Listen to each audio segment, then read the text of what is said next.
आप R2 का function ले रहे हैं तो it will depend on R1 x1 x2. If you are taking function of R3 then it will depend on x1 x2 x3. तो हम लोग किसी एक कंपोनेंट के रिस्पेक्ट में टोटल डेरिवेटिव नहीं कंप्यूट कर पाएंगे. That's why and we are only able to calculate del by del f by del x1 और del f by del x2. इसी को हम लोग कहते हैं पार्शियल डेरिवेटिव. मतलब f में अगर जैसे हम लोग इसको देखें तो क्या होता है, जैसे हम लोग dv by dt देखते हैं ना, एक्सेलरेशन होता है या ds by dt होता है, तो टाइम के हम ज्वाइन रिस्पेक्ट कर में लीजिए, कितना कुछ लोग ज्वाइन करना चाहते हैं। दिखाई नहीं रहा है मेरे में.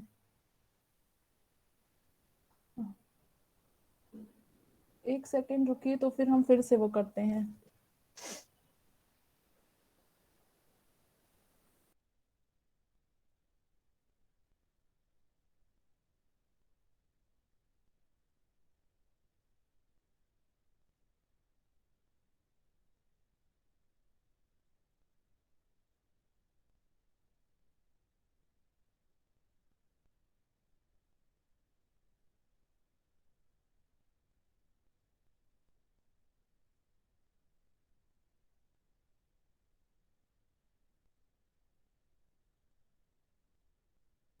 तो अब आवाज आ रही है मेरी?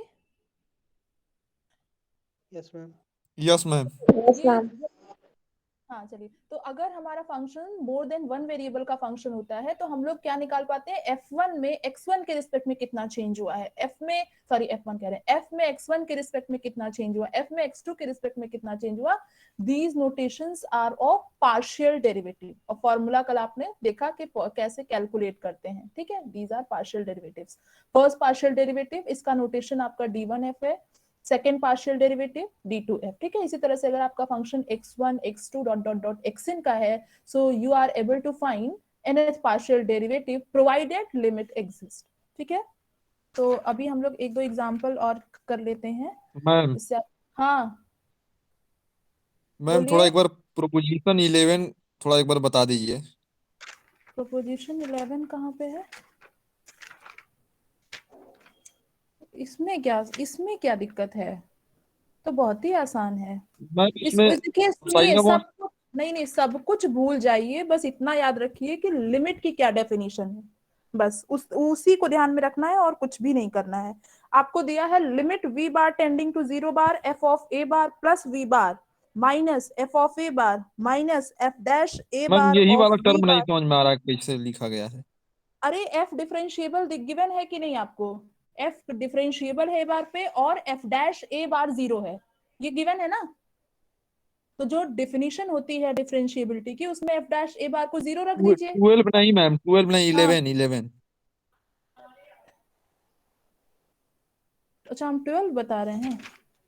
यस मैम आप 12 बता। अच्छा, तो 11 में वही जो f of a plus b minus F A less than और equal to m into norm v है.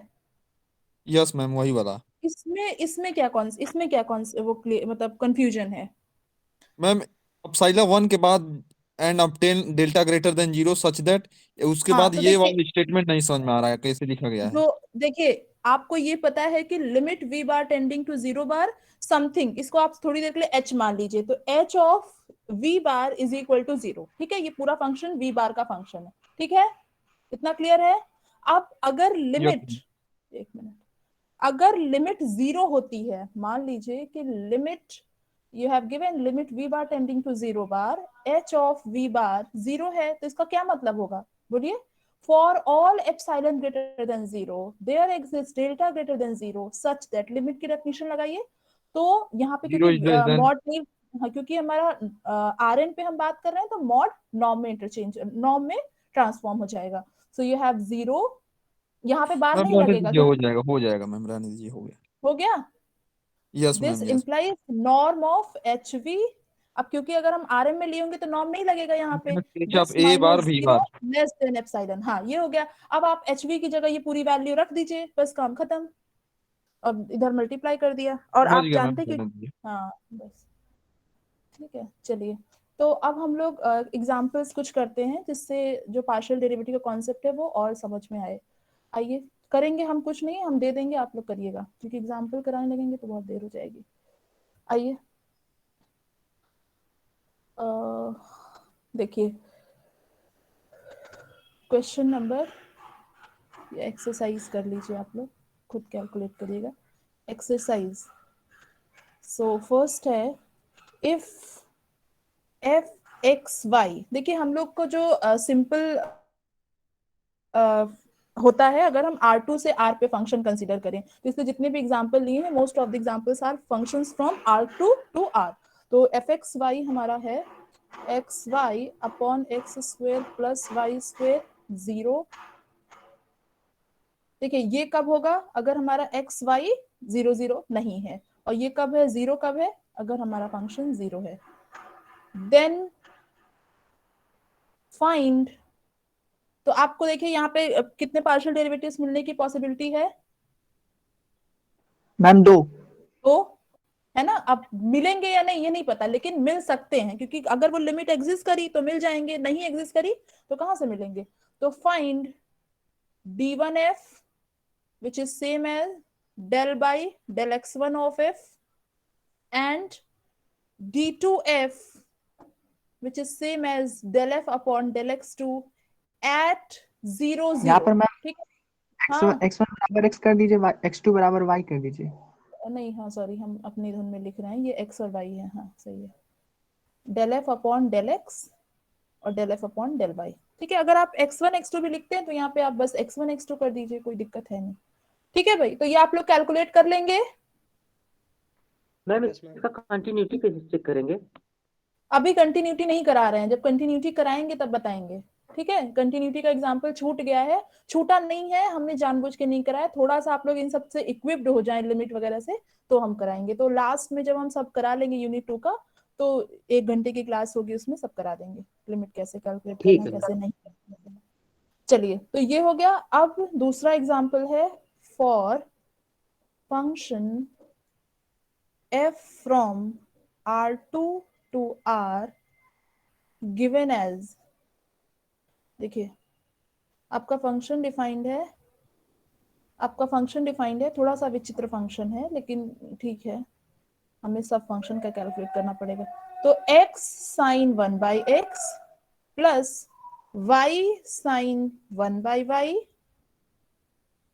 For x not equal to 0, 1 upon y for x not equal to 0 and y not equal to 0। ठीक है, किसी की आज पहली class तो नहीं है पार्शियल डेरिवेटिव की, ऐसा कोई ऐसा जो कल क्लास ना किया हो। 1 बाई यस मैम, एक्स छूट गई। छूट गई थी तो कोई बात नहीं, आप किसी से कंसर्न कर लेंगे तो समझ में आ जाएगा लिमिट की पार्शियल डेरिवेटिव कैसे कैलकुलेट करते हैं। तो घबराइएगा मत, फॉर्मूला अगर हम एक कराए देते हैं अभी तो आपको समझ आ जाएगा कि लिमिट कैसे कैलकुलेट करना है। ओके। चलिए देखिए, अगर x नॉट इक्वल टू 0 तो ये है, अगर y नॉट इक्वल टू 0 है तो फंक्शन ये वैल्यू अज्यूम करेगा, और अगर दोनों ही 0 हो जाते हैं, मतलब x भी 0 है और y भी 0 है, तो हमारा फंक्शन 0 वैल्यू लेगा। ठीक है, ये फंक्शन है शो दैट d1f, अब हम सिर्फ लिखेंगे d1f d2f। ठीक है, अब अगर आपका फंक्शन x1 y1 का x1 x2 का है तो d1f का मतलब हो जाएगा del f upon del x1 और d2f का मतलब हो जाएगा del f upon del x2। और अगर xy का फंक्शन है तो d1f का मतलब हो जाएगा del f by del x और d2f का मतलब del f by del y। ठीक है, this and this do not exist, मतलब ये ऐसा फंक्शन है जिसके लिए partial derivative do not exist at at 0 0। तो पहला वाला आप करिएगा, सेकंड वाला हम कराए देते हैं, सिर्फ एक कराएंगे और दूसरा आप लोग खुद से करेंगे। आइए, तो भाई फर्स्ट पार्शियल डेरिवेटिव क्या हो जाएगा, d1f at 0 0 will be del f upon del x at 0 0। Definition क्या है, हमें फर्स्ट के रिस्पेक्ट में निकालना है, तो हम करस्पॉन्डिंग चेंज किसमें करेंगे, फर्स्ट कोऑर्डिनेट में करेंगे बस, और second coordinate as it is रहेगा।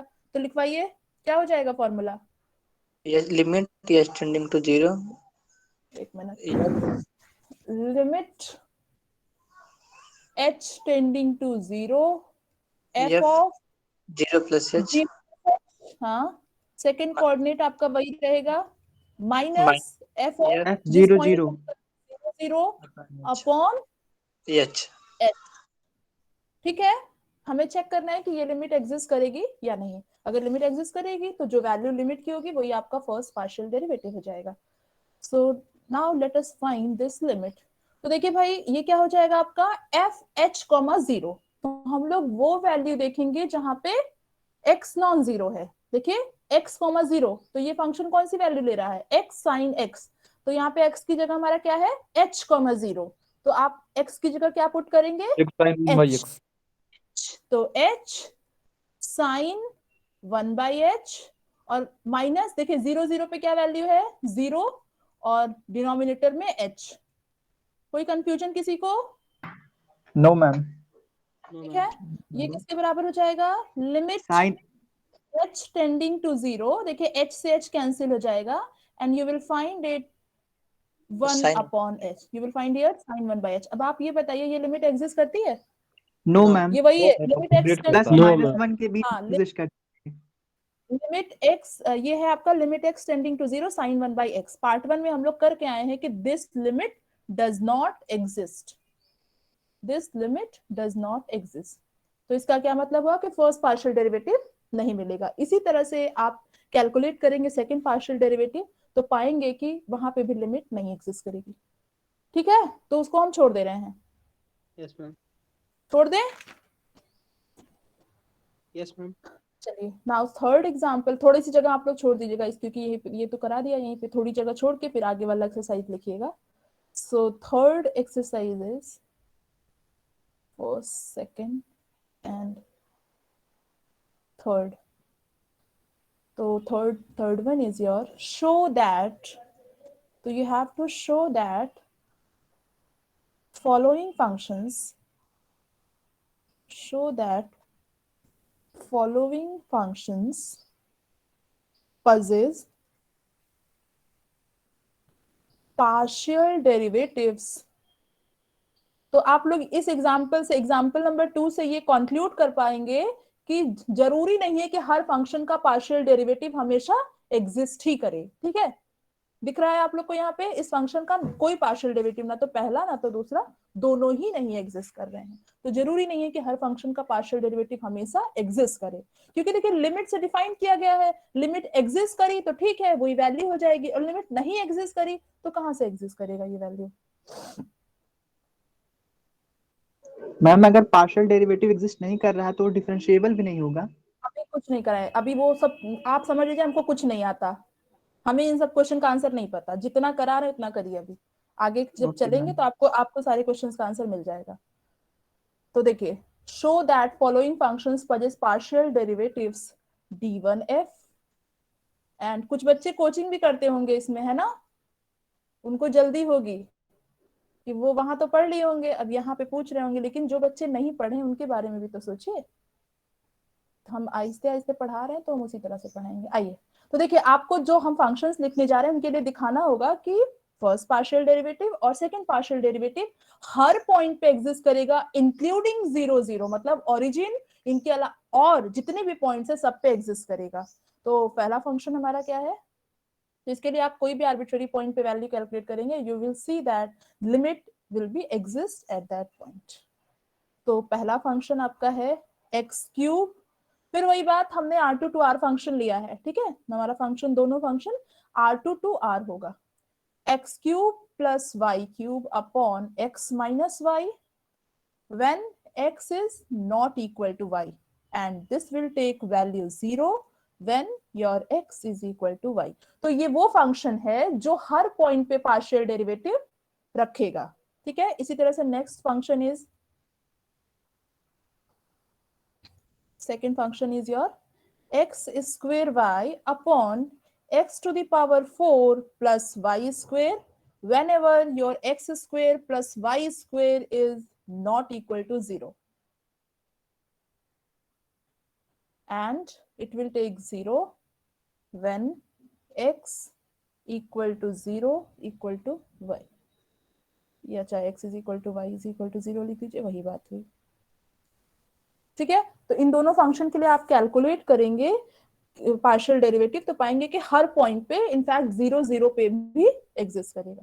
तो आप लोग पहले तो क्या करिएगा कि कोई आर्बिट्ररी पॉइंट ए बार ले लीजिएगा, A1 A2 और उस पे कैलकुलेट करिएगा D1F और D2F दोनों। ठीक है, उसके बाद आप देखेंगे कि वो हम मतलब हर कोई भी ए बार पे उस पे दिखेगा कि लिमिट मिल रही है, तो फिर चाहे जो ए बार ले लें हर पे मैम मिलेगा। ज्वाइन कर लीजिए। कोई दिख तो नहीं रहा, अच्छा हाँ कर लिया। आइए, अब इन पर्टिकुलर आपको हमें वैल्यू बतानी होगी नेक्स्ट क्लास में। इन पर्टिकुलर मैम फाइंड, बोलिए। सेकंड एग्जांपल में वहाँ x स्क्वायर अपन x की पावर 4 है। नहीं नहीं, X square plus Y square ही है। मैम डिनोमिनेटर में आपने x की पावर 4 लिखा है। हाँ सही लिखे भैया, परेशान मत हो।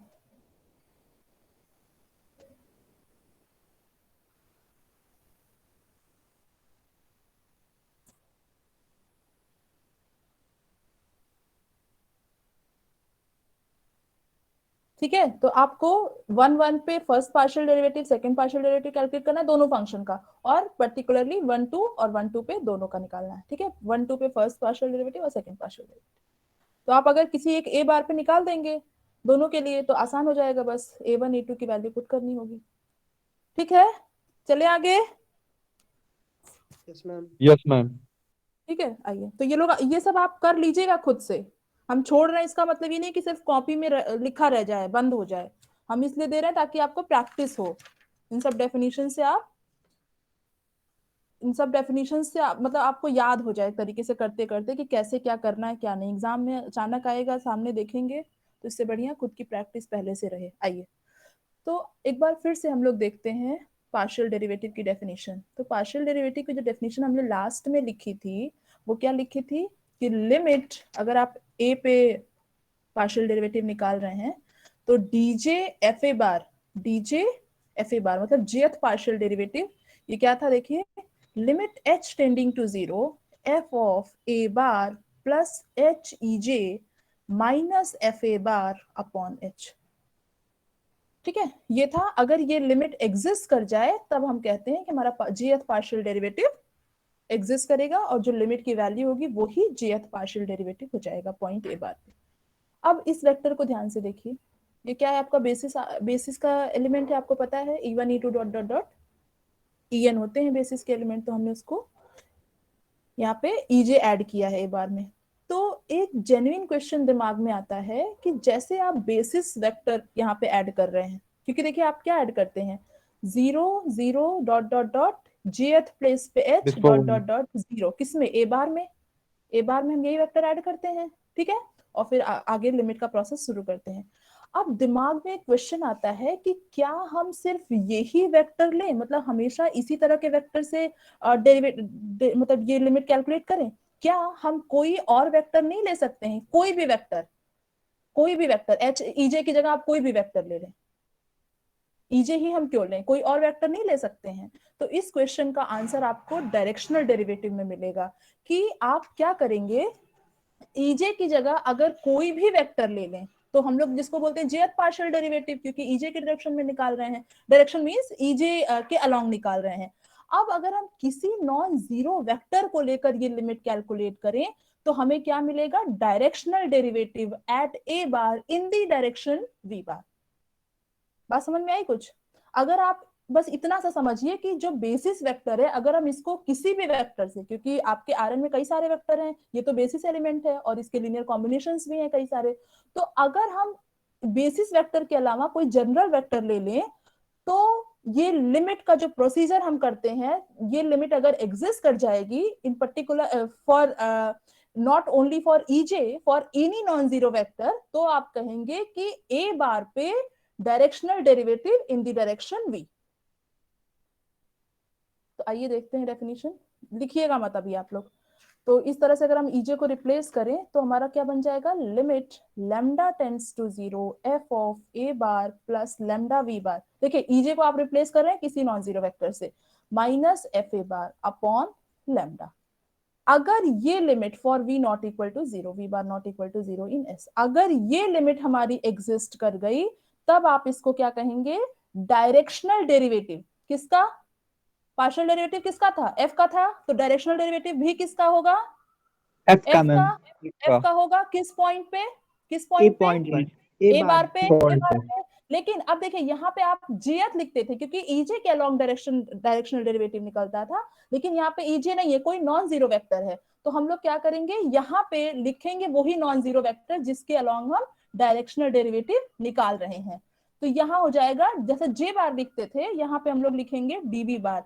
तो इसको बोलते हैं directional derivative of F at A bar along the vector V bar. बात समझ में आई? अगर आप लिमिट, ये जो लिमिट है, ये बेसिस वेक्टर की बजाय किसी नॉन जीरो वेक्टर पे कैलकुलेट करते हैं और ये लिमिट मिल जाती है, तब आप क्या कहेंगे कि हमें क्या मिल गया? डायरेक्शनल डेरिवेटिव एफ का ए बार पे along the direction we bar. Clear है? Yes ma'am. यहीं पे एक चीज और समझ लीजिए। देखिए आर में जब हम लोग होते हैं रियल लाइन में, तो किसी भी पॉइंट को अप्रोच करने के कितने डायरेक्शन है? दो मैम सिर्फ, दो।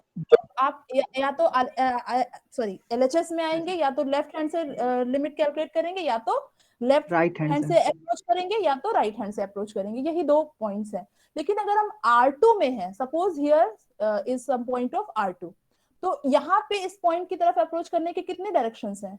Infinite. कितने तरीके हैं? कई सारे। इन्फिनिटली आप मेनी मैम। किधर से, कई सारे। तो इसलिए देखिए यहाँ पे हम लोग लेफ्ट डेरिवेटिव, राइट डेरिवेटिव, इन सब का कॉन्सेप्ट नहीं लाते हैं। Left hand derivative, right hand derivative जो हम लोग आर एन से आर में कर रहे हैं, तो ना तो वहां आपको एलएचएल, आरएचएल, इन सब का कोई कॉन्सेप्ट देखिए नहीं मिला है, क्योंकि आपके कई सारे डायरेक्शंस होंगे, तो आप कितने डायरेक्शन में डिफाइन करोगे बैठ के लिमिट? ठीक है। अब यहाँ पे हम देखिए क्या कह रहे थे, जब आप किसी वेक्टर के अलोंग ये लिमिट कैलकुलेट करेंगे, तो आपको क्या मिल जाएगा? डायरेक्शनल डेरिवेटिव एफ का ए बार पे किस डायरेक्शन में? इस वेक्टर बी बार के, क्योंकि ये वेक्टर वी बार है। तो आपको पता है, क्लास 12 में ही पता होता है कि वेक्टर जो होता है, हाँ, कोई जो ज्वाइन होना जो वेक्टर होता है, जो वेक्टर होता है उसकी दो क्वांटिटी होती है, सॉरी, वो उसकी मतलब मैग्नीट्यूड भी होता है, डायरेक्शन भी होता है। तो ये वी बार का मैग्नीट्यूड भी होगा, डायरेक्शन भी होगा। तो ये जो आपको वैल्यू मिलेगी वो होगी डायरेक्शनल डेरिवेटिव, ना कि पार्शियल डेरिवेटिव। क्या होगा? Directional derivative. किस डायरेक्शन में? उसी डायरेक्शन में जो वी बार का डायरेक्शन है। क्लियर हुआ? Yes, ma'am. यस क्लियर हो गया? यस अब मैम। देखिए, अब आप हमको एक बात बताइए, अगर ध्यान से सुनिएगा, अगर किसी भी फंक्शन, बोलिए। कोई ज्वाइन होना चाहता है? कर लिए भैया, अब कोई नहीं आ रहा है। आइए, तो अगर किसी भी फंक्शन का एक पॉइंट पे हर डायरेक्शन, मतलब चाहे जो नॉन जीरो वी ले लीजिए, ये लिमिट आपको मिल रही है, मतलब ये limit for every non zero V at A bar मिल रही है। ठीक है, आप वी को चेंज करते जाएंगे तो भी आपको ये लिमिट मिल रही है। मतलब डायरेक्शनल डेरिवेटिव ए बार का हर डायरेक्शन में एग्जिस्ट कर रहा है। ध्यान से सुनिएगा, ए पॉइंट फिक्स है, आप क्या चेंज कर रहे हैं? वी बार को चेंज कर रहे हैं, V1 bar, V2 bar, V3 bar and so on. आप इसी तरह से वेक्टर चेंज करते चले जा रहे हैं, और हर जैसे जैसे आप चेंज कर रहे हैं, हर बार आपको ये लिमिट मिल रही है। इसका क्या मतलब हुआ कि ए बार पॉइंट पे एफ का हर नॉन जीरो वेक्टर के डायरेक्शन में डायरेक्शनल डेरिवेटिव एग्जिस्ट कर रहा है। यही होगा ना? आप डिफरेंट डिफरेंट वेक्टर के डायरेक्शन में डायरेक्शनल डेरिवेटिव कैलकुलेट कर रहे हैं, V1, V2, V3 and so on, तो ये आपको लिमिट मिल रही है। इसका मतलब ए बार पे हर डायरेक्शन में डायरेक्शनल डेरिवेटिव एग्जिस्ट कर रहा है। क्लियर है? Yes, ma'am. अगर ऐसा हो रहा है तो हमारा क्वेश्चन है, क्या पार्शियल डेरिवेटिव एग्जिस्ट करेगा? मेरा क्वेश्चन बहुत आराम से सुनिएगा। हम कह रहे हैं कि पॉइंट ए बार आपने फिक्स कर दिया, ठीक है, यहां दोनों के लिए आपने एक पॉइंट ए बार एस में लेके फिक्स कर दिया। अब हम कह रहे हैं कि इस ए बार पे for every non zero vector in s directional derivative exist कर रहा है। This exist for all non zero v. चाहे जो आप वी लेके ये लिमिट कैलकुलेट करें, you are getting a finite value. इसका मतलब कि ए बार पे हर डायरेक्शन में आपका डायरेक्शनल डेरिवेटिव मिल रहा है। यही तो मतलब होगा कि और कुछ होगा? Yes, ma'am. बताइए, यही मतलब होगा। तो हमारा क्वेश्चन है, क्या पार्शियल डेरिवेटिव उस फंक्शन का ए बार पे एग्जिस्ट करेगा? Yes Yes, ma'am ma'am. Yes ma'am हो करेगा। जाएगा। क्यों? क्यों? क्योंकि आप कोई भी नॉन जीरो वेक्टर ले रहे हैं, तो इन पर्टिकुलर आप जब v bar is equal to उसी E1 का ले लेंगे, जनरलाइज केस है v मैम। बार, हाँ v बार अगर E2 ले लेंगे, v बार अगर E3 ले लेंगे, तो भी ये लिमिट एग्जिस्ट कर रही है, क्योंकि हम मान चुके हैं कि इस पॉइंट पे हर डायरेक्शन में डायरेक्शनल डेरिवेटिव एग्जिस्ट कर रहा है। इट मींस इस वेक्टर के भी डायरेक्शन में, इस वेक्टर के भी डायरेक्शन में, और En तक के वेक्टर के डायरेक्शन में आपका डायरेक्शनल डेरिवेटिव मिल जाएगा। और इनके इस डायरेक्शन में जो डायरेक्शनल डेरिवेटिव है वही क्या है? वही क्या पार्शियल है? डेरिवेटिव। Partial derivative. तो यदि किसी पॉइंट पे हर डायरेक्शन में डायरेक्शनल डेरिवेटिव एग्जिस्ट करेगा, तो उस पॉइंट पे पार्शियल डेरिवेटिव ऑलवेज एग्जिस्ट करेंगे। क्लियर हो गया? Yes ma'am. चलिए, तो आइए डेफिनेशन लिखते हैं डायरेक्शनल डेरिवेटिव। क्यों भाई, सभी को समझ में आई कि बात की नहीं? मैम ऊपर जो Yes, लाइन ड्रा ma'am. करके बता रहे थे एक बार बता दीजिएगा। ऊपर जो कौन लाइन सी? ड्रा करके बता रहे, ये ऊपर जो देखिए, लाइन मैम हम ड्रा किया। हाँ एक ये हम कह रहे थे कि जब हम R में होते हैं, सपोज हमें ये A दे दिया है वेक्टर, तो हम एक A पॉइंट पे दो डायरेक्शन से अप्रोच कर सकते हैं। एक बार लेफ्ट डायरेक्शन से, मतलब आप क्या कर सकते हैं, A plus H limit H tending to 0, तो भी हम किधर जाएंगे? A की तरफ जाएंगे। और अगर yes ma'am. A minus H limit H tending to 0, तो भी आप किधर जाएंगे? A की तरफ जाएंगे। तो दीज आर टू डायरेक्शन, ये राइट हैंड लिमिट होती है और ये लेफ्ट हैंड डायरेक्शन होता है। ये राइट हैंड डायरेक्शन है, ये लेफ्ट हैंड डायरेक्शन है। तो आप इन दोनों डायरेक्शन से ए की तरफ अप्रोच कर सकते हैं। लेकिन अगर वही हम R2 में कोई पॉइंट ए बार ले लेते हैं, तो आप देख पाएंगे कि यहाँ पे कई डायरेक्शन से हम लोग अप्रोच कर सकते हैं। सिर्फ ये दो डायरेक्शन नहीं होंगे, इनके अलावा भी कई सारे डायरेक्शन होंगे।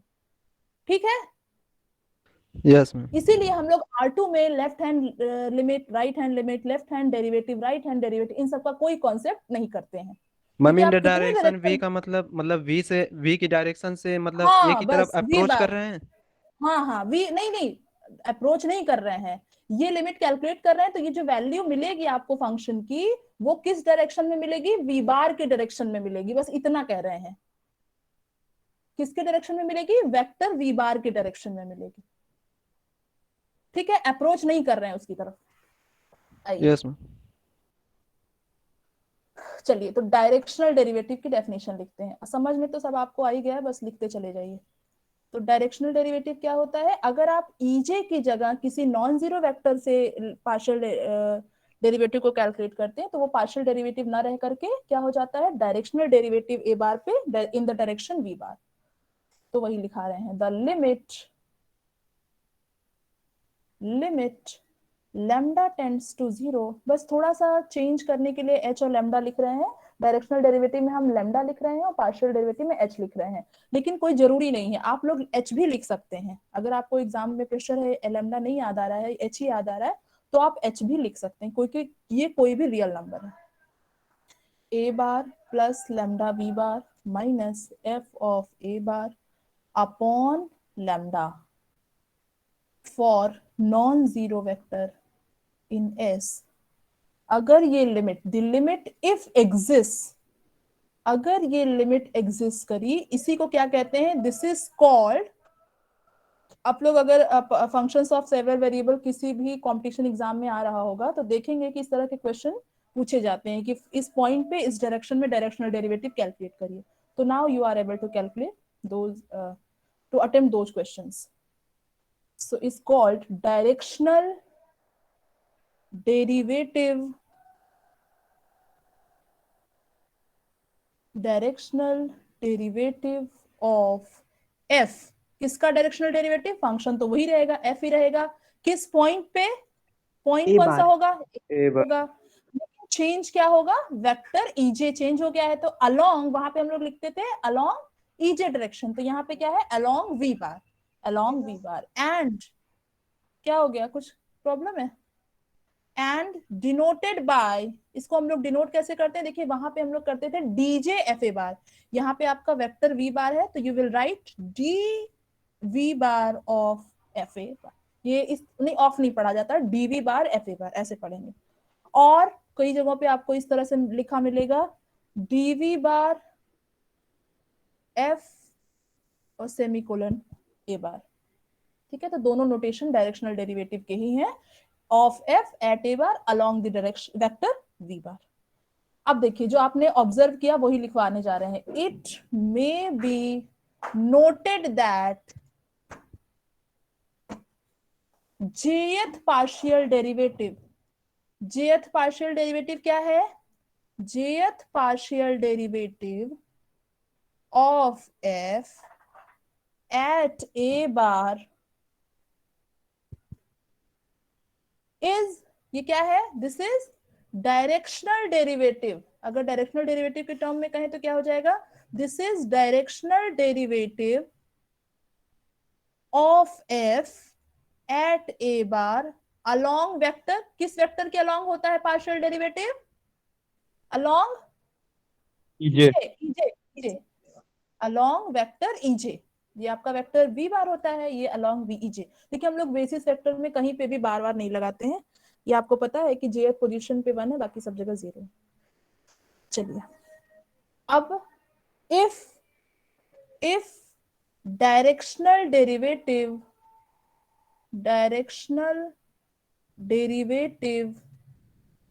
Of f at a bar exists in all direction v bar, where v bar is not equal to 0 bar, in all direction v bar, then तो क्या हो जाएगा?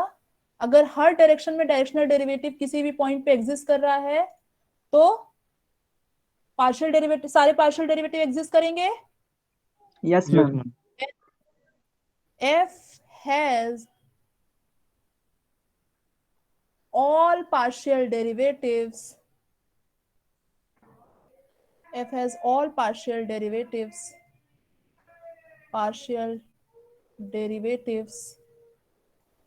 at a bar। A bar पे आप जितने भी partial derivatives है सारा कैलकुलेट कर ले, मतलब सारा आपको मिलेगा अगर हर डायरेक्शन में डायरेक्शनल डेरिवेटिव एग्जिस्ट कर रहा है। क्योंकि हर नॉन जीरो वेक्टर के लिए मिल रहा है तो इन particular E1 E2 dot dot dot En के लिए भी मिलेगा, तो मतलब f del f1 del f by del fx1 del f by del x2 dot dot dot del f by del xn सारे वैल्यू मिल जाएंगे और यही पार्शियल डेरिवेटिव है। ठीक है, लेकिन कन्वर्स के बारे में क्या ख्याल है? What about the converse? अगर मैम नीड नॉट बी। देखिए देखने से ही पता चल रहा है, क्योंकि आपको E1 E2 EJ की डायरेक्शन में मिल रहा है, मतलब एक्स एक्सिस। अगर हम सिर्फ R2 पे आए तो और E1 क्या हो जाएगा? R2 में क्या हो जाएगा? E1 1,0 और E2 क्या हो जाएगा? 0,1 0,1। इसी डायरेक्शन में आपके डायरेक्शनल डेरिवेटिव्स मिल रहे हैं, तो जरूरी नहीं है कि किसी नॉन जीरो वेक्टर के लॉन्ग आपको डायरेक्शनल डेरिवेटिव मिल ही जाए। लेकिन मैथ्स क्या कहता है, आप सिर्फ गेस नहीं कर सकते, you need a counter example to disprove anything. तो हम लोग काउंटर एग्जांपल करेंगे। तो converse, but converse need not be true. Converse जरूरी नहीं है सही हो। फॉर एग्जाम्पल, तो इसके लिए एग्जाम्पल देखिए। फॉर एग्जाम्पल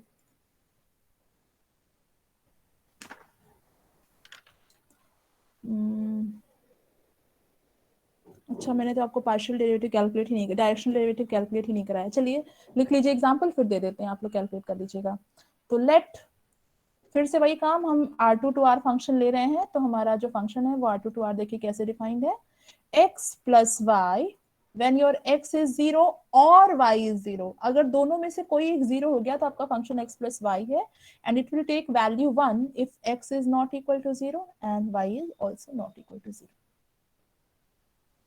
देन तो अगर आप पार्शियल डेरिवेटिव कैलकुलेट करेंगे at 0 0, so it will be limit h tending to 0 f of h, 0 minus f of 0 0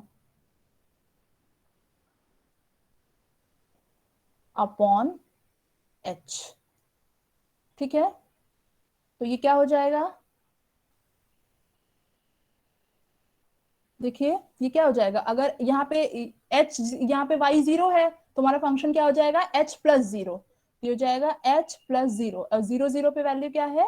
0 0 पे 0 प्लस 0 नहीं, देखिए 0 0 पे यस मैम 0 प्लस 0 हो 0 जाएगा ना, 0 प्लस 0 यस मैम 0, हाँ 0 हो जाएगा अपॉन h, तो h से h कैंसिल हो जाएगा, तो लिमिट h टेंडिंग टू 0 कितनी वैल्यू आएगी? 1 आ जाएगी। क्यों भाई? ठीक है। Yes, ma'am.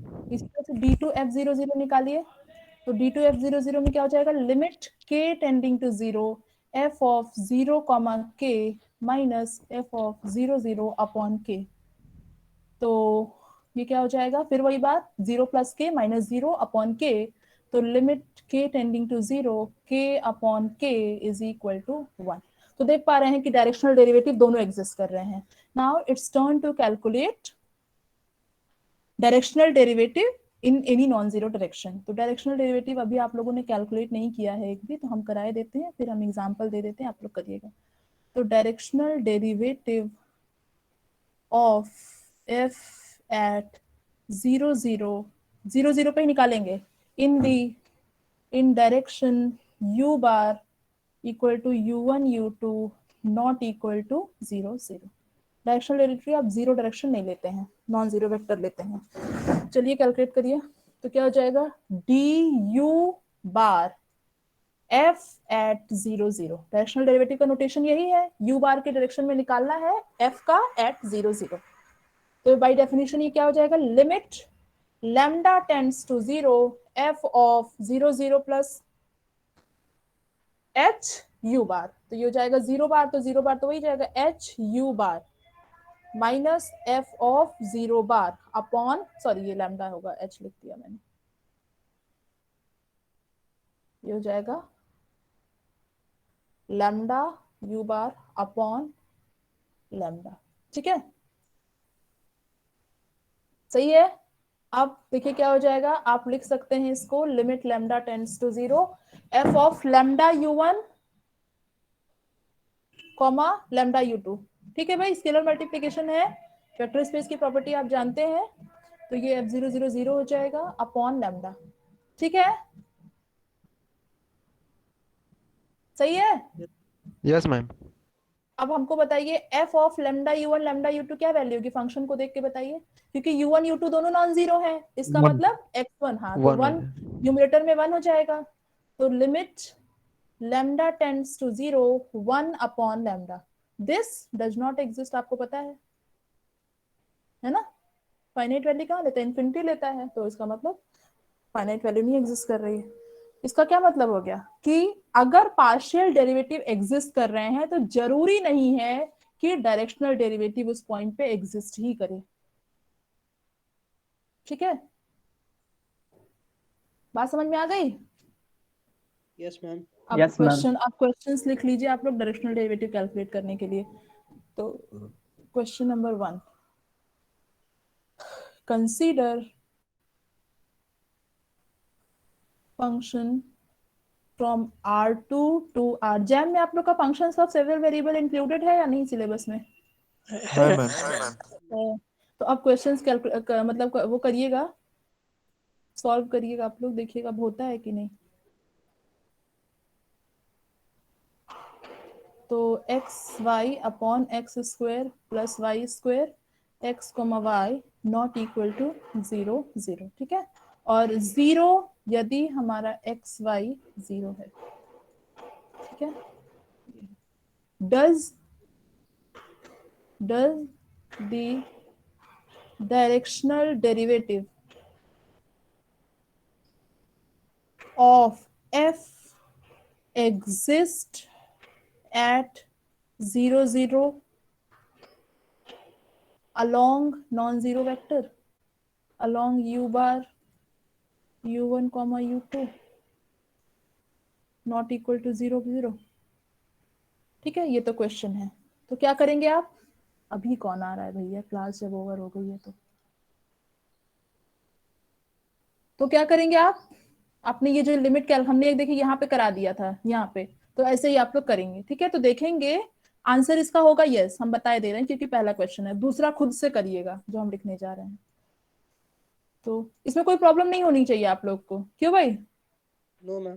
हाँ, कैलकुलेट करिएगा, अगर कुछ आएगा तो कल शाम को बता दीजिएगा, क्योंकि शाम को भी 5:30 से 6:30 क्लास है। तो फॉर दी मैम हाँ, शाम की क्लास की टाइमिंग बढ़ा दीजिए। अब कुछ नहीं होगा, बस यही होगा, आना हो आइए, नहीं आना हो कोई बात नहीं, जो 2 बच्चे आएंगे हम 2 को पढ़ा देंगे। बढ़ाने का मतलब देखिए सबको काम है और मुझे खुद भी काम है। घर वाले कहेंगे सिर्फ पढ़ा ही रही है, घर का कोई काम नहीं कर रही है। समझ रहे हैं कि नहीं? Yes ma'am. हाँ तो फिर आपको भी, आप भी फ्री हो जाएंगे 6:30 बजे बाद, जो करना हो सो करिए, हम भी फ्री हो जाएंगे। ये तो हमारे आपके बीच की बात है कि भाई आपका कोर्स देर से शुरू हुआ है और हम नहीं चाहते कि आप उसके लिए सफर करें, तो जल्दी से हम इधर 3 यूनिट तक खत्म कर देंगे, फिर आपकी छुट्टियां हैं और जनवरी में अगर हम लोग फिर मिलते हैं तो ठीक है, चौथी 5वीं यूनिट की जाएगी। नहीं मिलते हैं, जो भी टीचर आएंगे वो आपको पढ़ाएंगे, आपका चौथा 5वां पढ़ना रहेगा, बस 3 तक का आपका कवर रहेगा। पढ़ने के लिए भी तो समय चाहिए खुद। तो फॉर द फंक्शन थोड़ी सी मेहनत इधर कर लीजिए, फिर आप फ्री हो जाएंगे। For the function this show that directional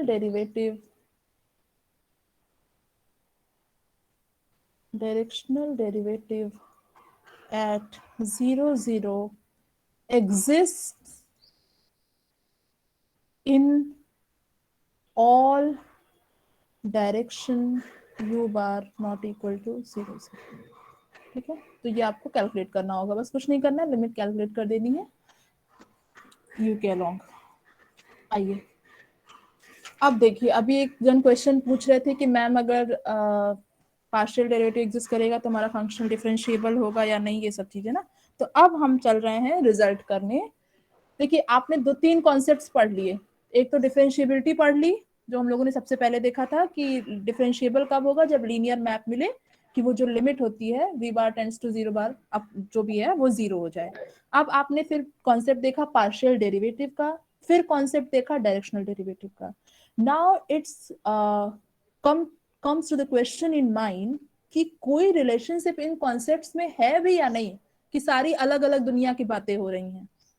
तो जो अभी हम नेक्स्ट दोनों रिजल्ट करने जा रहे हैं उसमें आपको ये दिखेगा कि अगर आपका फंक्शन डिफरेंशिएबल है किसी भी पॉइंट पे, मतलब जो पहली वाली डेफिनेशन हम लोगों ने करी है लीनियर मैप वाली, अगर वो डेफिनेशन होल्ड कर रही है, then you can see that किसी भी पॉइंट पे if you are calculating directional derivative in any non zero direction, then it will exist and your partial derivative along every direction, along any direction, मतलब सारे partial derivative जो है for all EJ, ये सारे के सारे exist करेंगे। तो मतलब अगर आपका फंक्शन डिफरेंशिएबल है तो डायरेक्शनल डेरिवेटिव हर नॉन जीरो डायरेक्शन में मिलेंगे और हर पार्शियल डेरिवेटिव आपको मिलेगा। तो प्रोपोजिशन नंबर 22 और प्रोपोजिशन नंबर 23 यही डील करता है। तो प्रोपोजिशन 22 लिख लीजिए, शाम को प्रूव करा देंगे। तो if S f from S which is open subset of R n to R, हम लोग आर पे ले रहे हैं क्योंकि आपने देखा है कि हम लोग जो डायरेक्शनल डेरिवेटिव और इस सब का कॉन्सेप्ट किए हैं वो इसी फंक्शन के लिए किए हैं। तो if from S to R is differentiable, अगर आपका फंक्शन डिफरेंशिएबल है ए बार पे, तो डिफरेंशिएबल का मतलब वो जो लीनियर मैप वाली कंडीशन है वो होल्ड कर रही है, वो लिमिट एग्जिस्ट कर रही है, देन तो फिर क्या हो जाएगा, देन द डायरेक्शनल डेरिवेटिव, जो डायरेक्शनल डेरिवेटिव है dv f a बार, मतलब f का directional derivative eight a bar along vector v bar, this exist, ये एग्जिस्ट करेगा for every non zero vector, चाहे जो नॉन जीरो वेक्टर v बार आप लीजिए, ये एग्जिस्ट करेगा कब, जब हमारा फंक्शन a बार पे डिफरेंशिएबल है v बार एंड, और देखिए आप डायरेक्शनल डेरिवेटिव की वैल्यू भी बता सकते हैं in terms of derivative of f at a bar. तो ये क्या हो जाएगा, this will be f dash a bar of v bar. देखिए अगर आपका फंक्शन a बार पे डिफरेंशिएबल है तो डायरेक्शनल डेरिवेटिव हर नॉन जीरो डायरेक्शन के अलोंग मिलेगी, और जो डायरेक्शनल डेरिवेटिव की वैल्यू क्या हो जाएगी, f dash a bar of v बार। आप जानते हैं कि f डैश a बार क्या होगा, एक लीनियर मैप होगा, लीनियर मैप होगा कहां से कहां, आर एन से आर में, तो f dash a bar of v बार, मतलब इसकी वैल्यू आप अगर v बार पे कैलकुलेट कर देते हैं तो वो ही हो जाएगा फंक्शन का directional derivative eight a bar along the direction v बार। ठीक है, यस मैम। Yes ma'am. तो अगर हम यहां से देख पा रहे हैं कि अगर हमारा फंक्शन डिफरेंशिएबल है तो किसी भी नॉन जीरो वेक्टर के अलॉन्ग डायरेक्शनल डेरिवेटिव एग्जिस्ट करेगा। आप लोग की अभी कोई क्लास होती है? हम फिजिक्स प्रैक्टिकल यस 5 मिनट दे दीजिए तो प्रूफ 10:45 कर से दे। मैम प्रूफ कर 5 दीजिए। मिनट दे करा दीजिए, दीजिएगा मैम। बस 2 मिनट का काम है प्रूफ करना। आइए तुरंत आ जाइए। देखिए डायरेक्शन आपको पता है, डिफरेंशिएबल ए बार पे है, इसका क्या मतलब होगा? तो लिख लीजिए, since f is differentiable at a bar, therefore, तो लिमिट वो जो लीनियर मैप वाली है वो डेफिनेशन होल्ड करेगी। मतलब क्या होगा? Limit v bar tends V to bar tend to 0 bar, हाँ f of a bar plus V bar हाँ minus f a bar अब u बार, क्योंकि हमें v बार के अलॉन्ग डायरेक्शन दिखाना तो हम यहाँ u बार कंसिडर करेंगे। a bar plus u bar minus, यहाँ पे भी u कर दीजिए,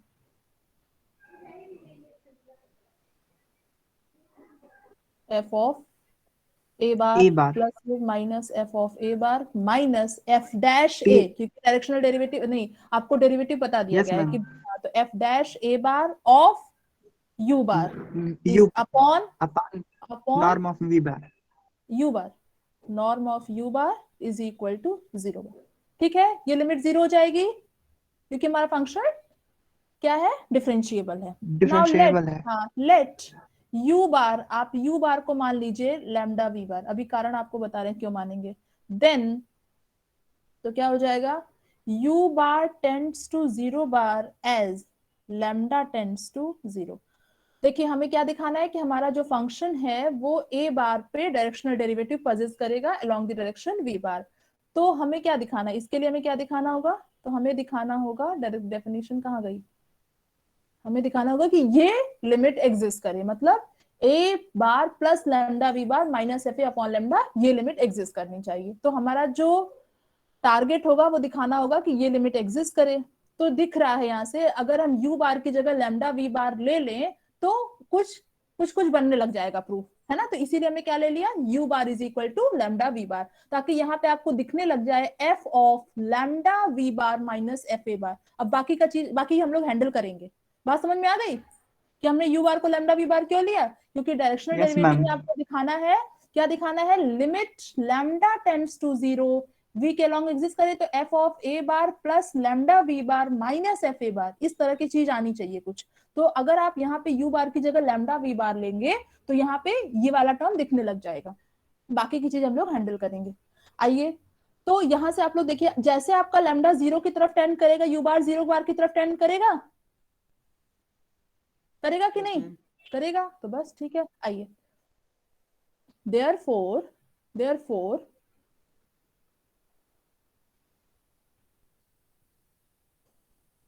में लिखता नहीं है। अच्छा, आप लोग का जो ऑनलाइन प्रैक्टिकल होता है उसमें क्या होता है? कुछ नहीं मैम। ऑनलाइन प्रैक्टिकल, वही तो हम भी सोच रहे थे कि मतलब प्रैक्टिकल तो करने की चीज है, एक तरीके से क्लास बस हो जाती होगी, वाइवा होता है बस। वाइवा होता है। मैम और सर बाकी सर फिजिक्स पढ़ा देते हैं और थियोरेटिकल पढ़ा देते हैं, हो गया। अच्छा, ऑपरेटर्स वगैरह तो कुछ देखा नहीं, क्या कैसे है क्या नहीं, कैसे काम हाँ, करता है? दिखाते हैं। कुछ नहीं मैम। वैसे दिखा देते हैं मैम कभी। सेक्शन सी में कुछ नहीं होता। अपने से करने का कुछ अलग ही मजा होता है। वो तो दिखा देंगे, ठीक बात है, क्लास है तो उनको दिखाना चाहिए भाई, तो इसलिए वो दिखा रहे होंगे। लेकिन जब आप अपने से करेंगे तो उसका अलग ही वो है। आइए, तो u बार अगर आप लैम्डा v बार रखेंगे तो कहाँ कहाँ चेंज होगा? यहाँ होगा और डिनोमिनेटर में होगा। तो हो जाएगा f of a bar plus lambda v बार, इसमें तो कोई चेंज होना नहीं है। ये f dash a bar of u बार है तो ऑफ लैम्डा v बार हो जाएगा। अब आप जानते हैं कि f डैश लीनियर ऑपरेटर है तो लैम्डा बाहर हो जाएगा। ठीक है, यहाँ तक Yes, सही है ma'am. ना? और ये लिमिट 0 रहेगी। आइए, अब हमें चाहिए क्या? देखिए, इतना पोर्शन तो हमें दिखने लग गया, और नीचे डिनोमिनेटर में हमें क्या चाहिए? लैम्डा चाहिए। तो जो चाहिए उसी को लिख लेते हैं। सो which implies limit lambda tends to 0 f of a bar plus lambda v bar minus f of a bar minus lambda f dash a bar of v bar upon, देखिए आपको डिनोमिनेटर में क्या चाहिए, लैम्डा चाहिए, तो नीचे lambda लिख दिया जाए। तो अब डिनोमिनेटर में अगर हमने लैम्डा बढ़ाया तो न्यूमरेटर में भी लैम्डा लिखना पड़ेगा कि नहीं? बोलिए भाई, लिखना पड़ेगा। यस तो मैम। हमने क्या किया, लैम्डा से ऊपर नीचे मल्टीप्लाई कर दिया, अगर दूसरी भाषा में कहें तो ये आपका इनटू हो गया। अब नॉर्म भी नीचे नॉन जीरो था तो आप उधर भेज दीजिए, क्योंकि लैम्डा टेंडिंग टू जीरो पे अब उसका कुछ बचा नहीं, तो 1 अपॉन नॉर्म भी चाहे तो आप बाहर भी लिख सकते हैं इसको इस तरह से।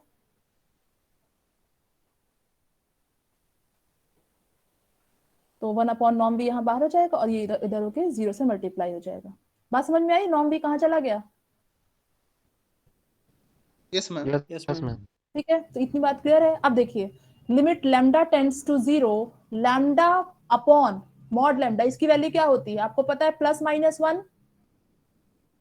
Yes ma'am. तो ये हो जाएगा limit lambda tends to zero, ये value F A plus lambda we bar minus F of A bar upon lambda. अब देखिए यहाँ पे क्या है, यहाँ पे लैम्डा से जब डिवाइड करेंगे तो ये बच जाएगा क्या, F dash A bar V bar. ठीक है, इतनी बात क्लियर है? कुछ नहीं किया है आपने, बस इसको डिवाइड किया, इसको डिवाइड किया, यहाँ पे लैम्डा है तो आपका लैम्डा डिनोमिनेटर में नहीं आने वाला है। Into lambda upon mod lambda की वैल्यू क्या हो जाएगी, limit lambda upon mod lambda, lambda tends to zero, तो ये क्या वैल्यू होती है, +-1। तो +-1 of limit this is equal to zero, इसका क्या मतलब हो गया, ये +-1 इज इक्वल टू जीरो, तो क्योंकि लिमिट जीरो है तो चाहे +-1 ही इसमें मल्टीप्लाई है फिर भी ये जीरो ही हो जाएगा। ऐसे देखिए +-a बराबर जीरो इम्प्लाइज a बराबर जीरो, ये होता है ना। Yes ma'am. तो इसी तरह से कि +-1 into this limit is equal to zero, इसका मतलब ये लिमिट आपकी जीरो हो जाएगी। तो limit lambda tends to zero f of A bar plus lambda we bar minus F of A bar upon lambda. अब देखिए इसमें लैम्डा का कोई टर्म तो है नहीं, तो लैम्डा टेंड्स टू जीरो, इसका वही वैल्यू आ जाएगी, हो जाएगी कि नहीं?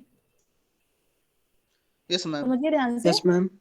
जैसे कांस्टेंट होता है ना उसी तरह से हो जाएगा इसमें, क्योंकि आपका लैम्डा तो टर्म अपीयर कर नहीं रहा है, तो इसलिए आपका ये वही हो जाएगा। अब ये क्या है, एलएचएस क्या है, directional derivative of F at A bar along direction we bar, और ये किसके बराबर आ गया, एफ डैश ए बार आ गया, दिख गया ना। तो अगर आपका फंक्शन ए बार पे डिफरेंशिएबल है तो किसी भी नॉन जीरो वेक्टर के अलोंग आपका डायरेक्शनल डेरिवेटिव हमेशा एग्जिस्ट करेगा, और आपको डायरेक्शनल डेरिवेटिव कैलकुलेट करना भी आसान हो जाएगा अगर एफ डैश ए बार पता है। बस क्या करना है, वी बार पे वैल्यू निकाल लीजिए इसका, क्योंकि ये लीनियर ऑपरेटर होता है, तो वी बार पे जो वैल्यू अज्यूम करेगा वो ही एफ का डायरेक्शनल डेरिवेटिव अलोंग वी बार हो जाएगा पॉइंट ए बार पे। अब हम लोग नेक्स्ट काम करेंगे शाम को पार्शियल डेरिवेटिव वाला, वो भी बहुत आसान है। इसके बाद आपको जैकोबियन मैट्रिक्स डिफाइन कराएंगे, मतलब जैकोबियन मैट्रिक्स की डेफिनेशन बताएंगे, और फिर इसके बाद हम लोग करेंगे ये जो रिजल्ट कर रहे हैं, मतलब अब जो उन्होंने क्वेश्चन किया था कि अगर पार्शियल डेरिवेटिव एग्जिस्ट कर जाए या डायरेक्शनल डेरिवेटिव हर डायरेक्शन के अलोंग एग्जिस्ट कर जाए तो क्या हमारा फंक्शन डिफरेंशिएबल होगा उस पॉइंट पे, तो आंसर है नहीं, और काउंटर एग्जाम्पल करेंगे। ठीक है, तो इसके बाद आप लोग का काफी हद तक सिलेबस कवर अप रहेगा।